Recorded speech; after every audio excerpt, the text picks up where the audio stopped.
Donc aujourd'hui, nous avons la chance, le monde humain, en tout cas, des hommes que nous sommes, nous avons la chance de pouvoir voyager, de pouvoir transiter dans certains pays, découvrir les cultures, les us et les coutumes des gens, des sociétés. Et c'est très important. Rappelez-vous, je vous explique qu'il faut apaiser nos mémoires de façon à être en paix avec soi et pouvoir trouver assez de tolérance pour aller à la rencontre des autres. D'accord? Donc nous avons la chance de pouvoir aller vadrouiller dans différents pays.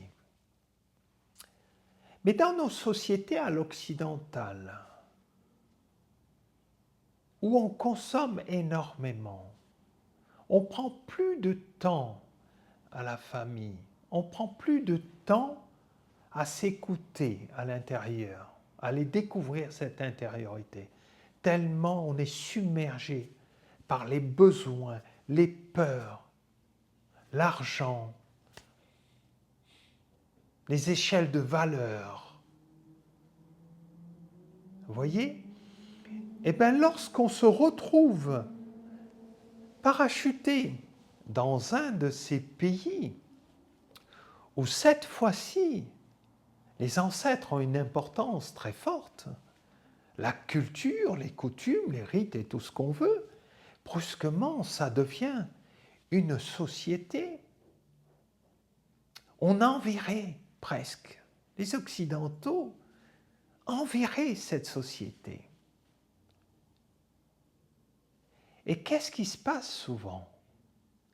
Ils vont essayer de s'immiscer dans cette société avec, bien sûr, souvent, pas mal de bienveillance. Je parle pour ceux qui ont envie de découvrir, qui sont passionnés et qui s'intéressent au monde et à la culture.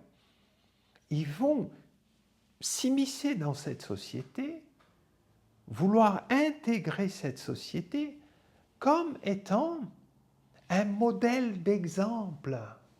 Pourquoi? Parce que la famille encore est structurée, elle existe, le respect des anciens et toutes ces choses sont importantes.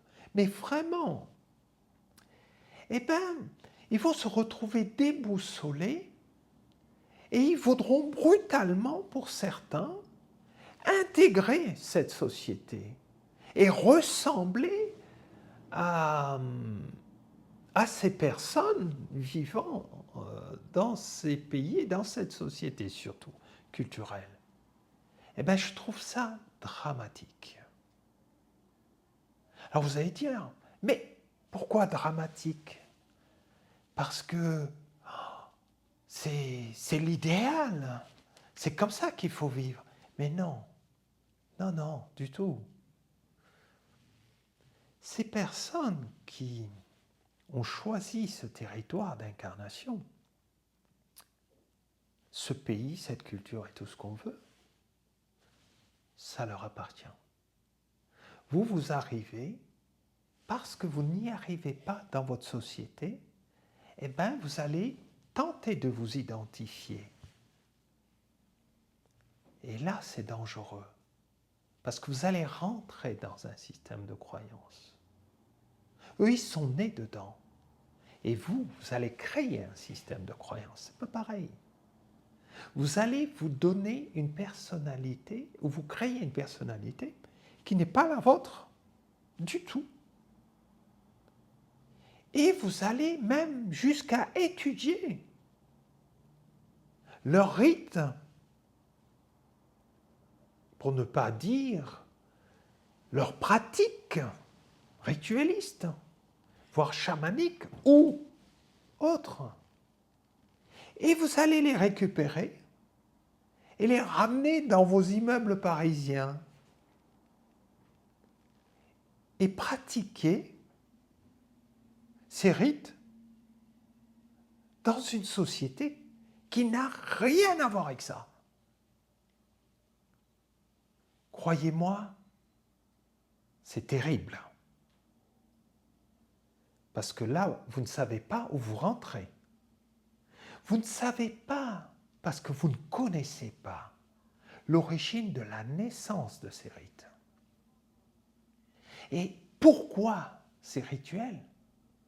Pourquoi cette culture dans ce territoire que l'on peut retrouver partout dans le monde? Et le déplacer et l'adapter dans nos grandes villes. Ça ne correspond pas du tout. Et je vous le déconseille fortement. Parce que nos concitoyens européens, occidentaux en tout cas, américains, de sociétés dites évoluées, ne connaissent rien de tout ça. Et vous leur imposez ce système de croyance. Bien entendu, on a tous besoin d'exotisme, de quelque chose de nouveau pour changer notre paradigme existentiel qui est envahi de besoins, de manque, d'échelle de valeur et de richesse et de consommation. On va les consommer maintenant. Quelque chose qu'on ne maîtrise pas, qu'on ne connaît pas et qui appartient à un autre univers. Déjà, j'ai envie de vous dire, même si les Africains, même si les chamans de Sibérie, ou de Mongolie, ou de n'importe où, ou d'Amazonie, vous ont fait ce cadeau, vous n'avez pas à le pratiquer dans des pays où il n'y a pas cet esprit de la nature là-bas qui va leur donner les plantes nécessaires pour vivre, les remèdes, les pratiques de guérison. Pas du tout adapté. Et donc, j'appellerais ça un manque de respect par rapport aux ancêtres de cette origine. Vous allez dire, mais je respecte, je fais vraiment tout ce que le chaman m'a dit, et en plus j'ai des visions. On en parlera de vos visions. Même si le chaman vous a dit que vous étiez un chaman, vous n'êtes pas né dans ce territoire.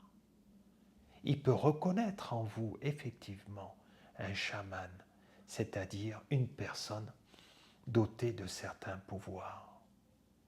Mais ça ne veut pas dire qu'il faut déplacer la pratique et la faire vivre en Occident.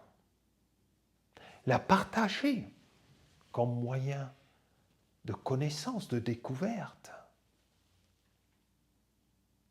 pour que nos sociétés découvrent aussi certaines cultures et certains peuples éloignés, voir comment ils se soignent. Oui, on peut tout ça, mais de là à le pratiquer chez nous, non, ça ne correspond pas. Donc, je vous invite à revenir à l'essentiel. Dans nos origines, nous avons tout en nous. Si on arrive vraiment à apaiser notre existence dans le lieu de notre naissance, apaiser nos histoires avec nos parents, nos ancêtres, notre éducation et tout ça, eh bien, croyez-moi que dès que vous allez à la rencontre de votre intériorité, vous allez y découvrir tous les thérapeutes du monde. On n'est pas dissociés les uns aux autres, mais chaque pratique, chaque aliment est adapté à la culture, au climat et l'endroit et lieu de notre naissance. Très important. Donc chaque individu a tout en lui, mais vraiment tout. Vous pouvez voyager, vous pouvez découvrir, mais votre gourou est à l'intérieur, votre maître est à l'intérieur.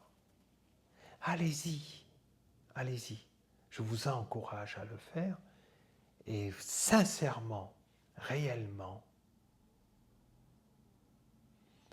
cet escalier, quand vous réussirez à le grimper, eh ben, cette joie procurée est immense. Et vous allez vous rendre compte que l'univers est immense et rempli de bienfaits. Et que cette terre où nous vivons, quel que soit l'endroit, est une planète magnifique, juste magnifique. Et vous apprendrez à regarder avec des yeux ouverts, pas baissés, ni en haut. Vous allez regarder autour de vous et vous allez voir tous ces beaux esprits de la nature, ces belles couleurs, ces belles caresses du vent, cette beauté tout simplement, ces animaux, le bruit, le chant. Vous avez perdu beaucoup de personnes ont perdu cette écoute, cette vision et ce ressenti. Pas parce qu'ils l'ont perdu, ils ne sont jamais allés le chercher. Et ça, c'est hyper important. Vraiment important.